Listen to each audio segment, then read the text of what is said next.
Okay, so ito mga ka-power. Sa Richard, anong gagawin dito? Ang consensor ng customer, ang water pump leak, tsaka Okay, dito tayo. oil cooler niya. Water pump leak. Uy, grabe oh. Pakita natin dito kung gaano nakarumi oh. Oil cooler, ano pa?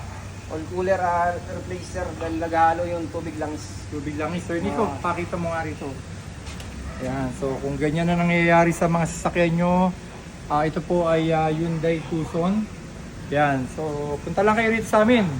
Anong uli sa Richard ang sira? Water pump? Water pump tsaka oil cooler. Oil cooler. Ayan, so kaya nag-leak dito. So ito, punta na tayo rito. Anong sira naman ito? Ayan nga sir, yung Kia Sorento, no? Tama? Kia bali naghalo rin yung sir, yung tubig lang na ito. Okay. Nasa lang sa video. Okay oh. Pakita nga natin sa video. Grabe yung langis nito mga ka-SP or ka-power Bali ha. na dati nang natap overall, Hmm. ngayon medyo nagka-problema ulit. Kaya ngayon sa atin tinanong. Nilipat no, from other shop dinala sa atin. Okay, so meron pang bagong dating doon, Sir Nico. Virus, ano ba sira no? Nakita niyo na ba sira no? Engine coolant temperature sir. Engine coolant temperature. Sensor. Engine coolant sensor. Okay, sige, natin. Na-check mo na ito kanina?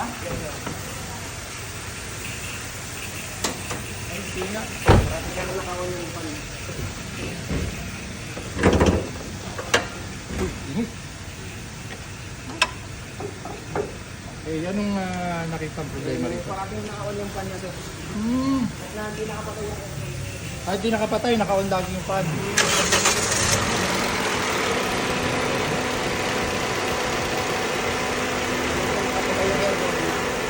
Sa aircon, lagi naka-on yung fan. Okay. Sige. Yun lang, punta lang po kayo sa amin mga ka-power. May problema yung mga sasakyan. Sige po, maraming salamat.